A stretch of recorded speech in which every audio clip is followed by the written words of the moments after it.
नमस्कार, बहुत स्वागत है आपका। मैं हूं आपके साथ ऋतु ज्ञानवानी। सबसे पहले बात भोपाल की लगातार हो रही बैठकों पर गृह मंत्री बोले हैं पार्टी में परस्पर संवाद के लिए बैठकें करते हैं। नरोत्तम ने ऐसा कहा, लगातार संवाद ही बीजेपी की विशेषता है। कांग्रेस पर लगाया भ्रम फैलाने का आरोप, तो वहीं झूठ और भ्रम पर टिकी है कांग्रेस। ऐसा कहा, दिग्विजय के वक्त बिजली का बेड़ा गर्क हुआ था। ये बयान गृह मंत्री नरोत्तम मिश्रा का सामने आया है। झूठ और भ्रम पर कांग्रेस टिकी हुई है, ये बयान गृह मंत्री ने दिया है। लगातार बैठकों पर गृह मंत्री ने कई सारी बातें कही है, सुनिए क्या कुछ उन्होंने कहा। कार्यकर्ता आधारित पार्टी है और संगठन का भाव, जनता की सेवा का भाव, विकास का भाव सदैव होता रहता है, इनके अंदर ही रहता है। और इसलिए परस्पर विचारों का आदान प्रदान, परस्पर संवाद, ये इस पार्टी की हमारी की विशेषता है। इसलिए लगातार बैठकें चलती हैं। माननीय प्रभारी हमारे आए हुए, उनकी राजनीति पूरी भ्रम पर, वहम पर और झूठ पर आधारित है। जब चुनाव आता है तो घोषणा पत्र में झूठ बोलते हैं। जिनके कार्यकाल में कभी कभी बिजली आती थी दिग्विजय सिंह के में, वो कांग्रेस मांग कर रही है। बिजली का बेड़ा गर्क ही इनने किया था। मिस्टर बंटाधार इसीलिए कहलाए थे। अब वह हास्यास्पद सा लगता है। किसान की बात वो कर रहे हैं जिनने कर्ज माफ किया ही नहीं। नौजवान की बात वो करे जिनने एक भी बेरोजगारी भत्ता दिया ही नहीं घोषणा पत्र में लिखने के बाद।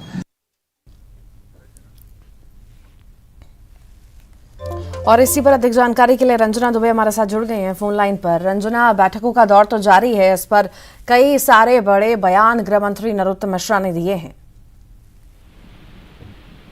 जी ऋतु, बिल्कुल। भारतीय जनता पार्टी में आज बैठक होने वाली है। इसको लेकर गृह मंत्री नरोत्तम मिश्रा का कहना है कि भारतीय जनता पार्टी जो पार्टी आधारित पार्टी है, वहां पर इस तरह की जो बैठकें हैं वो लगातार होती रहती हैं, क्योंकि जो पार्टी है वो कार्यकर्ता आधारित पार्टी है और संगठन का भाव, जनता की सेवा का भाव, विकास का भाव इन्हीं सब बैठकों के जरिए निर्धारित होता है। और परस्पर विचारों का आदान प्रदान, संवाद होते रहना इस तरह की बैठकों में होता रहता है। और लगातार इस तरह की जो बैठकें वो सत्ता और संगठन के बीच जो तालमेल है उसको भी बनाए रखती है। और इसी के साथ जो दूसरे मुद्दे हैं इसको लेकर भी गृह मंत्री नरोत्तम मिश्रा ने कांग्रेस को घेरा, जिससे जो बिजली कटौती को लेकर जिस तरीके से कांग्रेस लगातार मुखर हो रही है, विशेष सत्र बुलाने की जो मांग कर रही है, इसको लेकर गृह मंत्री का कहना है कि सबसे ज्यादा बिजली कटौती कांग्रेस सरकार के दौरान हुई थी। जब दिग्विजय सिंह मध्य प्रदेश के मुख्यमंत्री हुआ करते थे तब बिजली का बेड़ा गर्क किया था। और अब ये लोग बिजली को लेकर विशेष सत्र बुलाने की मांग करें तो पूरी तरह से हास्यास्पद ही लग रहा है, क्योंकि अब तक अगर किसानों की, युवाओं की और जनता से जुड़े हुए तमाम मुद्दों की बात करें तो किसी भी तरह से कोई विकास कार्य इन्होंने नहीं किया है। और ओबीसी वर्ग को साधने को लेकर जो जिला स्तर पर सम्मेलन है उस पर भी गृह मंत्री ने निशाना साधा है कांग्रेस पर, और ये कहा है कि कांग्रेस पूरी तरह से भ्रम फैला रही है और भ्रम फैलाने के लिए कांग्रेस एक्टिव है। लगातार विपक्ष बिजली के संकट पर सरकार को घेर रहा है। अब इस पर जाकर के गृह मंत्री ने भी ये बयान दिया है कि दिग्विजय के वक्त बिजली का बेड़ा तो गर्क तब हुआ था जब कांग्रेस की सरकार थी।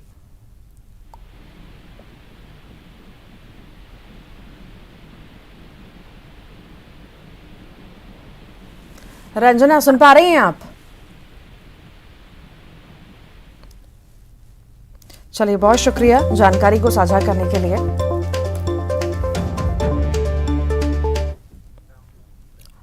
मध्य प्रदेश में भीषण गर्मी का प्रकोप लगातार जारी है। राज्य में लोगों को अभी और गर्मी सताएगी। मई के चौथे हफ्ते में तापमान 46 से 47 डिग्री तक जाने के आसार हैं। ग्वालियर, चंबल, सागर, रीवा संभाग में दिन के तापमान में इजाफा होने की संभावना जताई गई है। प्रदेश की सड़कें पिछले साल कोरोना की लहर की वजह से लगाए गए कर्फ्यू की तरह सुनसान दिखाई देने लगी हैं। सड़कों पर इकट्ठा लोग होते थे वो भी नहीं होते। इक्का दुक्का लोग ही जरूरी काम होने पर बाहर निकल रहे हैं। तो वहीं भीषण गर्मी से राहत पाने के लिए छायादार जगह और गन्ने की चरखी पर पहुंच रहे हैं। मौसम विभाग से मिली जानकारी के अनुसार गर्मी के तेवर आने वाले दिनों में और बढ़ने वाले हैं, जिससे आने वाले दिनों में लोगों को गर्मी से राहत मिलने के साथ ही आसार अब नजर आ रहे हैं। गर्मी से राहत मिल सकती है। प्रदेश में फिलहाल कोई भी पश्चिमी विक्षोभ सक्रिय नहीं है, तो वहीं नमी की मात्रा घटने से दिन का तापमान और बढ़ेगा।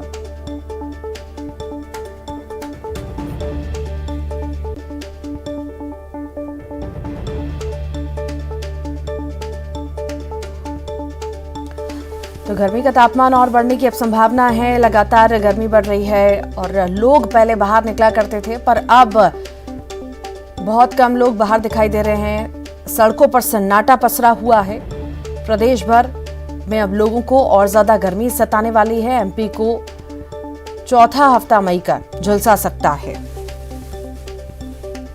तापमान 46 से 47 डिग्री तक पहुंच सकता है। मध्य प्रदेश में गर्मी और ज्यादा बढ़ेगी, लोगों को और ज्यादा परेशानी होगी।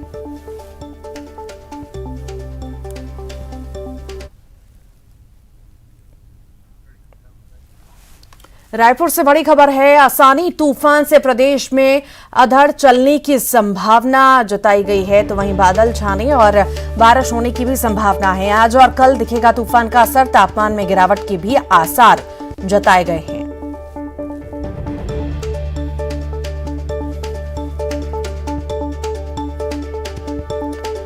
आसानी तूफान से प्रदेश में अंधड़ चलने की संभावना है। बादल छाने और बारिश होने की भी संभावना जताई गई है। आज और कल तूफान का असर दिखेगा। तापमान में गिरावट भी आएगी।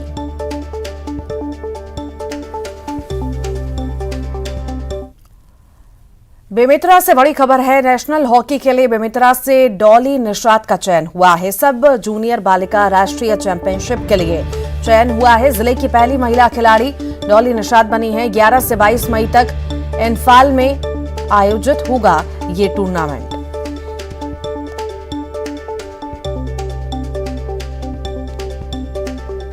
नेशनल हॉकी के लिए बेमेतरा से डॉली निषाद का चयन किया गया है। सब जूनियर बालिका राष्ट्रीय चैंपियनशिप के लिए चयन हुआ है और जिले की पहली महिला खिलाड़ी बनी है डॉली निषाद। 11 से 22 मई तक इम्फाल में ये टूर्नामेंट आयोजित हो रहा है।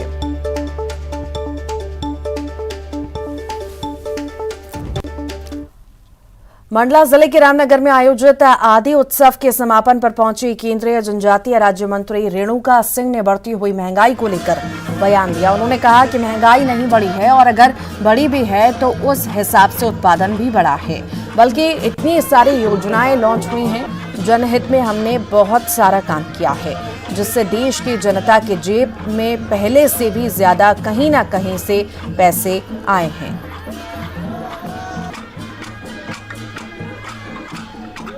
महंगाई अब समय के अनुसार धीरे धीरे किसी न किसी चीज़ का रेट तो बढ़ते रहता है, लेकिन मैं ये नहीं कहूँगी कि महंगाई बढ़ी है। जिस तरीके से महंगाई यदि बढ़ी भी है तो उस आधार पर उत्पादन भी बढ़ा है। बहुत सारी योजनाएं लॉन्च किए हैं। जनहित में हमने बहुत सारा काम किया है, तो देश की जो जनता है उनके जेब में कहीं ना कहीं पहले की अपेक्षा और तो बढ़ती महंगाई को लेकर केंद्रीय मंत्री का बयान सामने आया है। उन्होंने कहा है कि महंगाई नहीं बढ़ी बल्कि उत्पादन बढ़ा है। माफ कीजिएगा, जनहित में हमने बहुत सारा काम किया है और जनता के जेब में पहले से भी ज्यादा पैसे अब आए हैं। तो वो रामनगर में आयोजित आदि उत्सव के समापन पर पहुंची हैं और उसी दौरान उन्होंने ये बयान दिया। महंगाई को लेकर ये बड़ा बयान दिया। उन्होंने कहा है कि महंगाई नहीं बढ़ी है और अगर बढ़ी भी है तो उस हिसाब से उत्पादन भी बढ़ा है, बल्कि इतनी सारी योजनाएं लॉन्च हुई हैं। जनहित में हमने बहुत सारा काम किया है, जिससे देश की जनता के जेब में पहले से भी ज्यादा कहीं ना कहीं पैसे आए हैं।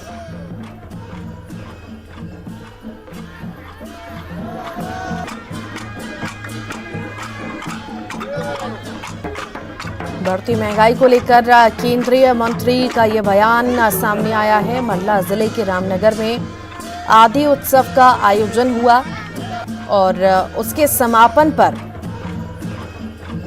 केंद्रीय जनजातीय राज्य मंत्री रेणुका सिंह पहुंची। बढ़ती महंगाई को लेकर ये बड़ा बयान दिया। उन्होंने कहा कि महंगाई नहीं बढ़ी है और अगर बढ़ी भी है तो उस हिसाब से उत्पादन भी बढ़ा है, बल्कि इतनी सारी योजनाएं लॉन्च हुई हैं।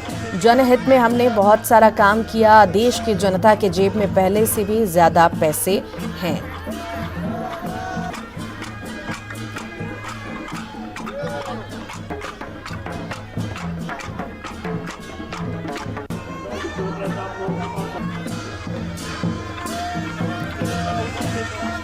और इसी पर अधिक जानकारी के लिए कृष्णा साहू हमारे साथ फोन लाइन पर जुड़ गए हैं। कृष्णा, महंगाई तो बढ़ रही है लगातार, पर केंद्रीय मंत्री कह रही हैं महंगाई नहीं बढ़ी है, और अगर बढ़ी भी है तो उतना उत्पादन भी हुआ है। जी बिल्कुल, बताना चाहूंगा कि रेणु कि जिस तरीके से जो केंद्रीय जनजातीय मंत्री हैं आदि उत्सव के समापन पर मंडला जिले के रामनगर पहुंची थी, जहां पर उनसे महंगाई जो लगातार बढ़ती जा रही है उसको लेकर हमने जब उनसे चर्चा की तो उन्होंने कहा कि कहीं भी महंगाई मुझे बढ़ती हुई दिखाई नहीं नजर आ रही है। उन्होंने कहा कि जिस तरीके से अगर महंगाई लगातार बढ़ रही है तो उस हिसाब से उत्पादन भी बढ़ रहा है। इसके साथ ही उन्होंने भाजपा सरकार और केंद्र सरकार और राज्य सरकार की योजनाओं का गुणगान करते हुए बताया कि जिस तरीके से अगर महंगाई बढ़ भी रही है तो उस तरीके से योजनाएं भी लॉन्च हो रही है जिसके तरीके से लोगों के पास पैसे पहुंच रहे हैं। तो जिस तरीके से लोगों पर पैसे पहुंच रहे हैं उससे ये समझ में नहीं आता कि महंगाई है भी या नहीं है। उन्होंने साफ तौर से कहा कि मुझे नहीं लगता कि कहीं भी महंगाई बढ़ती हुई नजर आ रही है, क्योंकि जिस तरीके से अगर महंगाई बढ़ रही है तो उस तरीके से उत्पादन भी बढ़ रहा है। रेणु, बात तो सही है, क्योंकि केंद्रीय मंत्री खुद तो ये नहीं कहेंगे कि महंगाई बढ़ रही है, और उन्होंने इसी बात को घुमाते हुए कह दिया कि महंगाई अगर बढ़ी भी है तो उत्पादन बढ़ा है। पर बात गौर करने वाली ये है कि आखिर फिर परेशान क्यों रहे वहाँ के लोग, इतना परेशान क्यों रहे, बार बार शिकायत क्यों कर रहे हैं कि इतनी महंगाई बढ़ रही है, हमारे पास इतने पैसे नहीं है, हम इतने सक्षम नहीं है कि इतना हम खर्चा कर सकें।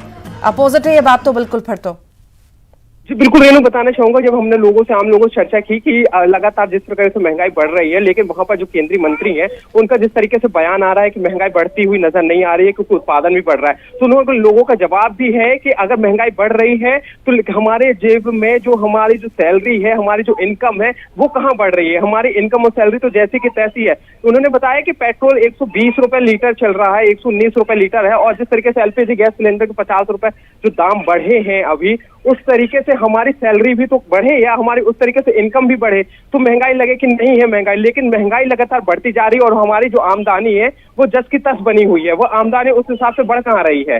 रेणु जी, बहुत शुक्रिया जानकारी को साझा करने के लिए।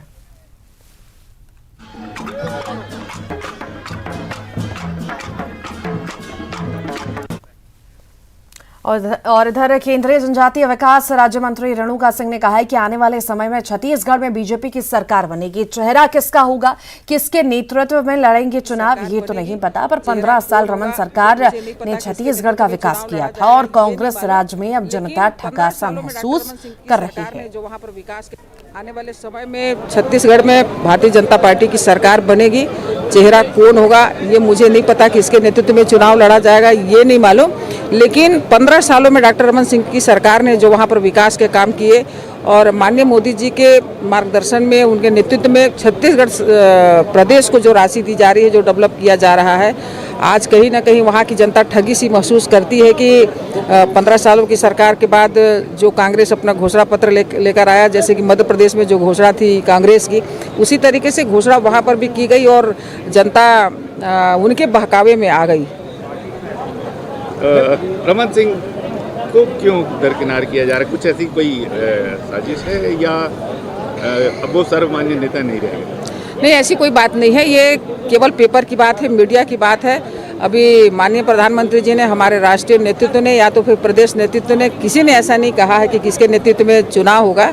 ये मीडिया वालों ने जरूर कहा है, तो मैं आप मीडिया के माध्यम से कह रही हूँ कि हमारी पार्टी, हमारा संगठन सामूहिकता के आधार पर चलता है। और आज से पुलिस कांस्टेबल की भर्ती शुरू होगी। फिजिकल टेस्ट भर्ती के दूसरे चरण की फिजिकल परीक्षा आज से 5 जून तक चलेगी। 6000 पदों पर होने वाली भर्ती के लिए पीईबी ने परीक्षा ली थी। लिखित परीक्षा, पीईबी परीक्षा पास करने वाले अभ्यर्थियों का फिजिकल टेस्ट, आरक्षक और आरक्षक के कुल 6000 पदों पर भर्ती के लिए प्रोफेशनल एग्जामिनेशन बोर्ड ने आयोजित परीक्षा कराई थी। 8 जनवरी से 17 फरवरी 2022 तक ऑनलाइन परीक्षा ली गई थी।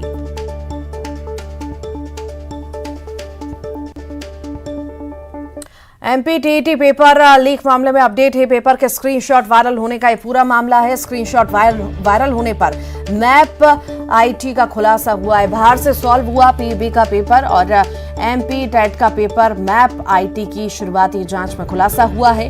परीक्षार्थी और परीक्षा ऑपरेशन का काम करने वाली एडीक्यूटी इन्विजिलेटर कंपनी की सांठगांठ सामने आई है। करीब 11 लाख से ज्यादा परीक्षार्थी इसमें शामिल हुए थे।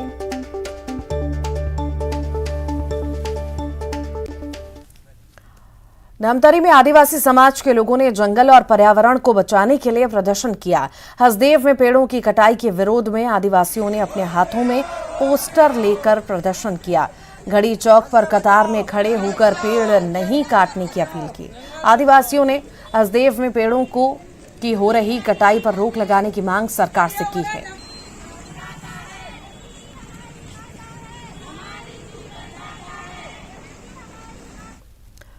मुरैना से बड़ी खबर है। चंबल नदी में हादसा हुआ है। नहाने गए 3 सगे भाई नदी में डूब गए। तीनों की नदी में डूबने से मौत हो गई। धौलपुर के रहने वाले तीनों बताए जा रहे थे।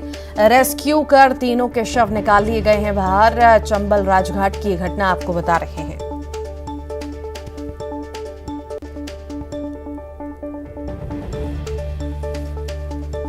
मुरैना से बड़ी खबर, चंबल नदी में हादसा हुआ है। 3 भाइयों के डूबने से तीनों की मौत हो गई है।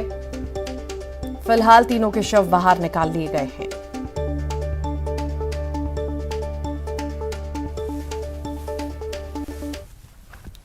बड़वानी से बड़ी खबर है। तीर्थ यात्रियों से भरी बस पलट गई है। 6 यात्री घायल हुए हैं। एक की हालत गंभीर है। घायलों को जिला अस्पताल भर्ती कराया गया। खरगोन से द्वारका दर्शन करने जा रहे थे सभी श्रद्धालु। 20 से 25 यात्री बस में सवार थे। खंडवा बड़ौदा हाईवे पर देर रात ये हादसा हुआ है।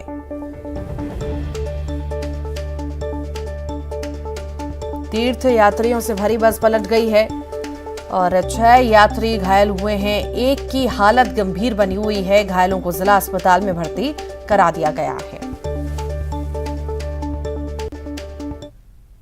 दुर्ग से बड़ी खबर है। डीजल चोर से पेट्रोल पंप मालिक परेशान हो चुका है। कार में डीजल भराकर रफू चक्कर हो जाते हैं ये लोग। 1 महीने में कई पेट्रोल पंप पर चोरी कर चुके हैं। सीसीटीवी में आरोपी कैद हुआ है। पेट्रोल पंप डीलर एसोसिएशन ने पुलिस से शिकायत की और पुलिस आरोपी की तलाश अब कर रही है।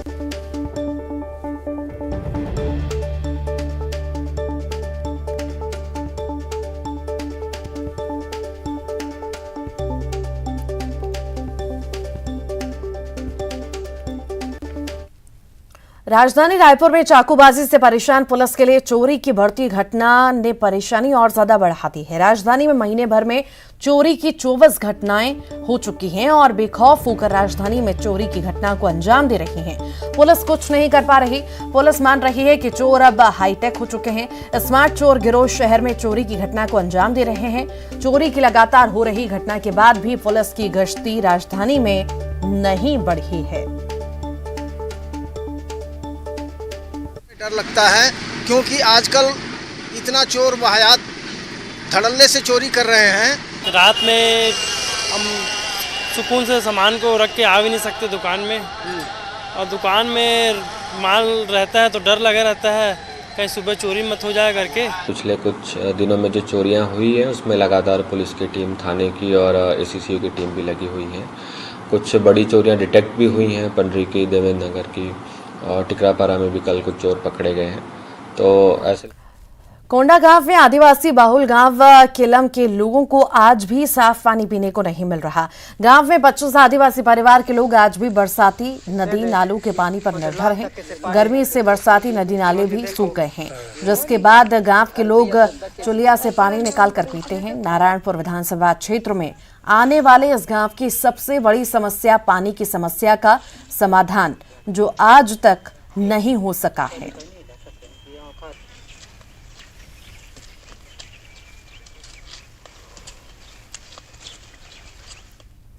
और इसी के साथ ही फिलहाल के लिए बुलेटिन में इतना ही। खबरों का सिलसिला लगातार जारी है।